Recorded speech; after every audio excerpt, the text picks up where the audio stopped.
Ibkar Samsul, seorang sarjana ekonomi warga Karawang, Jawa Barat, beserta kedua temannya Roni Prisdianto dan Edo Idrus, terpaksa harus berurusan dengan pihak kepolisian sektor Cikarang Barat, Kabupaten Bekasi, lantaran mengedarkan materai palsu dan daur ulang di wilayah hukum sektor Cikarang Barat dan Karawang.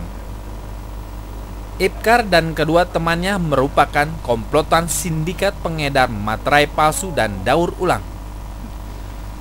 Penangkapan ketiganya bermula saat seorang tersangka bernama Roni Prisdianto melakukan transaksi materai palsu dan daur ulang di salah satu tempat fotokopi di wilayah Cibitung, Kabupaten Bekasi.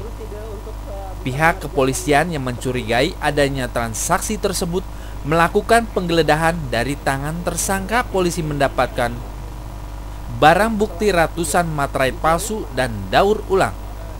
Pertama kasus pemalsuan dan penggunaan materai yang sudah digunakan itu berawal dari hasil penyelidikan anggota Buser, yaitu pada saat di tempat fotokopian.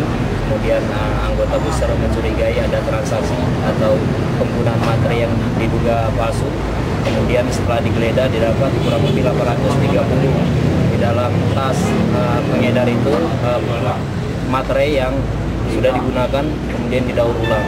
Jadi kemudian setelah itu dikembangkan oleh anggota, dapat satu pelaku atas nama atau inisial E. Kemudian dari E itu menjual kepada si IS merupakan salah seorang sarjana ekonomi. Dan yang membedakan antara palsu dan tidaknya itu seperti apa sih, kan, berapa itu? Untuk informasi awal kita sudah koordinasi sama petugas kantor pos, kita pastikan bahwa ini memang asli tapi sudah digunakan, yaitu didaur ulang, terbukti dengan bahan-bahan kimia yang digunakannya, dan kita sudah praktekkan bahwasannya memang benar. Tapi sebagian dari perangko yang ada, materai yang ada di sini adalah palsu.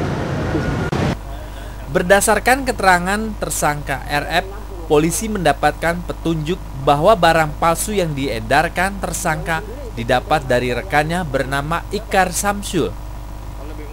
Sementara Ibkar bersama Edo Idrus bertugas sebagai pencetak materai palsu dan melakukan daur ulang materai bekas dengan menggunakan cairan kimia.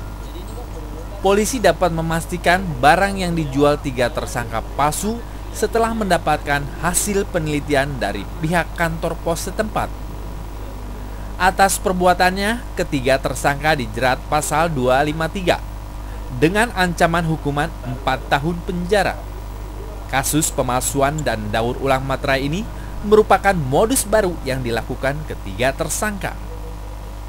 Kasusnya kini dalam penanganan pihak kepolisian sektor Cikarang Barat, Kabupaten Bekasi. Dari Bekasi, Sony Warsoni, tvberita.com melaporkan.